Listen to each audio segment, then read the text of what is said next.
యాక్చువల్గా శారీ కట్టుకున్నప్పుడు స్టమక్ ఎక్కువ కనబడిపోతుంది, అందుకని చిన్న చిన్న స్టెప్స్ పెట్టుకుంటే ఎలా సెట్ అవుతుంది అని చాలా మందికి డౌట్ ఉంటుంది కదా. యాక్చువల్గా ఏంటంటే మనం చిన్న చిన్న స్టెప్స్ పెట్టుకున్నప్పుడు కూడా ఇలా పెట్టుకున్నప్పుడు ఇలా కనిపిస్తుంది అని అనుకుని ఇలానే వదిలేయకూడదు అనమాట. మనం ఈ పళ్ళు స్టెప్ ఏదైతే ఉంటుందో ఇక్కడ ఆర్మ్ నుంచి తీసుకోకూడదు. ఇక్కడ ఆర్మ్స్ నుంచి తీసుకున్నామనంటే ఇది పైకి వెళ్ళిపోయి ఇది కూడా పైకి వచ్చేస్తుంది అనమాట. అందుకని ఏం చేస్తాము అనంటే ఫస్ట్ స్టెప్ నుంచి కూడా కొంచెం డౌన్కి స్ప్రెడ్ చేసుకుని ఇక్కడ స్టమక్ అనేది ఇలా కవర్ చేసుకోవాలి. దాంతోపాటు ఒక్కొక్క స్టెప్ని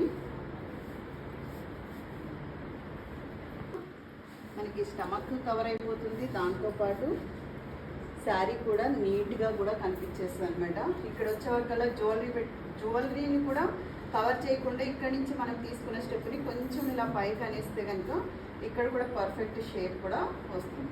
తర్వాత ఇక్కడ వడ్డాణం పెట్టుకున్నప్పుడు కూడా మనం పైకి ఎప్పుడు కూడా పెట్టుకోకూడదు. ఎక్కడైతే పెట్టికోట్ని టై చేస్తామో ఆ ప్లేస్ నుంచి మాత్రమే వడ్డాణం అనేది టైట్గా ఫోల్డ్ చేసుకోవాలి. చూస్తున్నారు కదా, స్టమక్ కూడా ఎక్కువ కనిపించకుండా నీట్గా ఉంటుంది. శారీ కూడా మనం ఎటు సైడ్ నుంచి చూసినా కూడా పర్ఫెక్ట్ ఫినిషింగ్ వస్తుంది.